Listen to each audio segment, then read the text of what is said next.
রাধে রাধে, শ্রী রাধারানীর ভোজনালয়ে স্বাগতম। আজকে করব বাঁধাকপির ঘন্ট।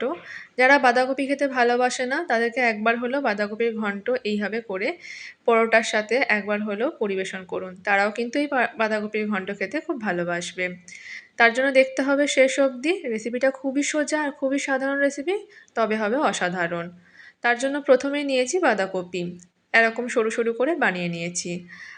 আর আজকের এই বাঁধাকপির ঘন্টেতে শুধুমাত্র আলু নয়, সাথে দেবো কুমড়ো। কুমড়োটা দেওয়াতে স্বাদটা কিন্তু আরও সুন্দর হবে, তাই জন্য কুমড়োটাও ছোট ছোট আলুর মতোই বানিয়ে নিয়েছি।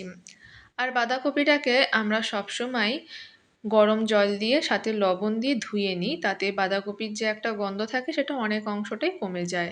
এইভাবে গরম জল দিয়ে লবণ দিয়ে কিছুক্ষণ বাঁধাকপিটাকে রেখে দেবো 10 মিনিট মতন, তারপর ছাঁকনির সাহায্যে ভালো করে ছেঁকে বাঁধাকপিটাকে আলাদা করে দেবো জল থেকে। খুব ভালো করে এই জন্য বাঁধাকপিটাকে এখনই ধুয়ে নেব এই অবস্থাতে। এখন 10 মিনিট বাঁধাকপিটা এরকম জলের মধ্যেই ভেজানো থাকবে, তারপর জল থেকে ভালো করে ছেঁকে তুলে নিতে হবে। এরপর কড়ার মধ্যে দিয়ে দিচ্ছি বেশ খানিকটা পরিমাণ সর্ষের তেল। আর সর্ষের তেলে ফোড়ন হিসেবে দিচ্ছি গোটা জোয়ান, অল্প একটু গোটা জোয়ান, তার সাথে দিচ্ছি গোটা জিরে অল্প একটু, আর দেবো হিং। এই তিনটে ফোড়ন অবশ্যই আজকের এই বাঁধাকপির ঘন্টর স্বাদকে কিন্তু আরও দ্বিগুণ করে দিয়েছিল। তার জন্য এই বাঁধাকপির ঘন্ট যখনই আপনারা করবেন এই ফোড়নগুলো কিন্তু অবশ্যই ব্যবহার করবেন। এরপরেতে দিয়ে দিচ্ছি কুমড়ো আর আলু, যেটা হালকা একটু ভেজে নেব। লবণ আর হলুদ দিয়ে লালচে লালচে করে ভেজে নিতে হবে প্রথমেতেই।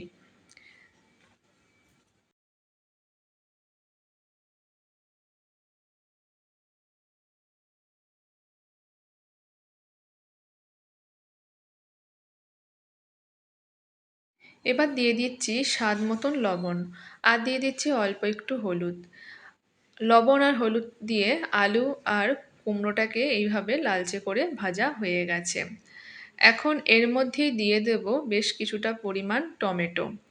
দুটো টমেটো এখানে ছোট ছোট করে বানিয়ে রেখেছিলাম, সেই টমেটোটাই দিয়ে দিচ্ছি। আর দিয়ে দিচ্ছি আদা, 3 ইঞ্চি মতন আদা গ্রেটার দিয়ে গ্রেট করে দিয়ে দিতে হবে। বাঁধাকপির রান্নাতে একটু আদার পরিমাণটা বেশি থাকলে ভালোই হয়। এখানে আদা আমরা বেটে দিচ্ছি না, দিচ্ছি আদা গ্রেট করে। আদা দিয়ে আর টমেটো দিয়ে ভালো করে নেড়ে চেড়ে রান্না করে নেব মোটামুটি 1 মিনিট মতন। আর গ্যাসের ফ্লেমটা এই অবস্থায় কমিয়ে রাখতে হবে, যাতে আদা টমেটো এগুলো কোনোটাই যেন না না পুড়ে যায়। এখন দিয়ে দিচ্ছি কাঁচা লঙ্কা 4টে মতন, যেটা একটু চিড়ে দিয়ে দিয়েছি। আর দিয়ে দিচ্ছি 1 চামচ মতন জিরের গুঁড়ো, 1 চামচ মতন ধনের গুঁড়ো, আর দিয়ে দেবো শুকনো লঙ্কার গুঁড়ো। যেহেতু এখানে বাঁধাকপির পরিমাণ অনুযায়ী দিতে হবে এই গুঁড়ো মশলাগুলো। বাঁধাকপি যদি অনেকটা বেশি পরিমাণ হয়ে থাকে তাহলে এখানে মশলার পরিমাণটাও সেই বুঝেই দিতে হবে। এখন মশলাগুলো বেশ কিছুক্ষণ নেড়ে চেড়ে কাঁচা গন্ধটা চলে যাওয়ার পর অল্প একটু জলও দিয়ে দিয়েছি, যেন মশলাগুলো না পুড়ে যায়। তাই জন্য অবশ্যই জলটা দিয়ে দিতে হবে। জলটা দিয়েও বেশ কিছুক্ষণ নেড়ে চেড়ে নিলাম। এখন একটু শুকনো শুকনো হয়ে এসছে, এই অবস্থাতে দিয়ে দেবো বাঁধাকপিটা। বাঁধাকপিটা সমস্ত পরিমাণ বাঁধাকপিটা দিয়ে দেওয়ার পর এখন এই মশলার সাথে খুব ভালো করে মিশিয়েও নেব, আর সাথে বাঁধাকপিটাকে ভালোভাবে একটু ভাজাও করে নেব। মানে এর সাথে মেশাতে মেশাতে শুধুমাত্র জল ছেড়ে দিলেই কিন্তু চাপা দিয়ে দিলে হবে না। এখন খুব ভালোভাবে নেড়ে চেড়ে নিয়ে একদম বাঁধাকপিটার শুকনো করে নিতে হবে। মানে বাঁধাকপির থেকে যদি জলও বেরিয়ে আসে তাহলে একদম শুকনো করে নিয়ে বাঁধাকপিটাকে একটু ভাজা ভাজা করে নিতে হবে। তাই এই সময় একটু সময় নিয়ে রান্নাটা করে নিতে হবে। আর বাঁধাকপি দেওয়া মাত্রই লবণ আর হলুদটা দেবো না, প্রথমে 5টা মিনিট নেড়ে চেড়ে নেব। যখন বাঁধাকপিটা একটু শুকনো শুকনো হয়েই যাবে তখন দিয়ে দেব অল্প একটু লবণ, আর দিয়ে দেবো অল্প একটু হলুদ। প্রথমে যখন আলু আর কুমড়ো ভেজেছিলাম সেই সময় অল্প একটু লবণ আর হলুদ দিয়েছিলাম।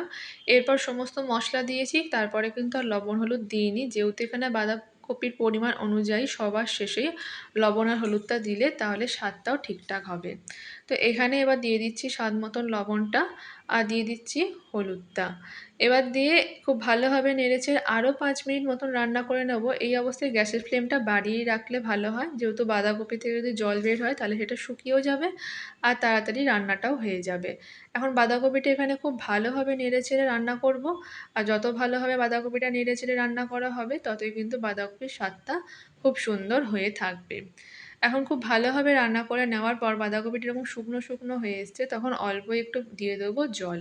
আর জলটা দিয়ে তারপর এখন দমে কিছুক্ষণ হতে দেবো রান্নাটিকে। গ্যাসের ফ্লেমটাকে লো টু মিডিয়ামের মধ্যে রেখে গ্যাসের ফ্লেমটা কমিয়ে রাখবো আর চাপা দিয়ে দেবো। রান্না হতে দেবো আরও 5টা মিনিট।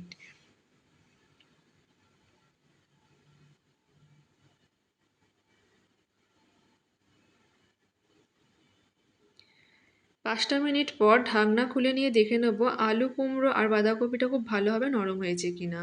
নরম হয়ে গেলে তারপর দিয়ে দেবো ওপর থেকে ঘি আর দিয়ে দেবো গরম মশলা। ঘি আর গরম মশলাটা ভালো করে মিশিয়ে নেওয়ার পর সবার শেষে আমি যেটা দিয়েছি সেটা হচ্ছে অল্প একটু চিনি, কয়েকটা দানা চিনি। সেটা দিলে সমস্ত রান্নাতেই কিন্তু চিনিটা দিলে সেটা হচ্ছে রান্নার একটা স্বাদকে ব্যালেন্স করে। তো আপনারা চাইলে চিনি দিতে পারেন, নাও দিতে পারেন। যারা খুবই ঝাল খেতে পছন্দ করেন তারা চিনি দেবেন না। আর যারা চাইছেন রান্নার স্বাদকে ব্যালেন্স করবেন সুন্দরভাবে, তার জন্য অবশ্যই চিনিটা দিয়ে দেবেন। এবার খুব ভালো করে মিশিয়ে নিয়েছি আর এখন রেডি হয়ে গেছে বাঁধাকপির ঘন্ট। বিশ্বাস করুন এত সুন্দর হয়ে থাকে এই বাঁধাকপির ঘন্ট যে পরোটা কিংবা লুচি সাথে কিন্তু খুব সুন্দর লাগে খেতে। অবশ্যই একবার ট্রাই করে দেখবেন এইভাবে। অবশ্যই যে ফোড়নগুলো দিয়েছি সেই ফোড়নগুলো দিয়েই কিন্তু বাঁধাকপি রেসিপিটা ট্রাই করে দেখবেন। ভালো লেগে থাকলে অবশ্যই লাইক আর কমেন্ট করে দেবেন আর সাথে থাকলে সাবস্ক্রাইব করে দেবেন।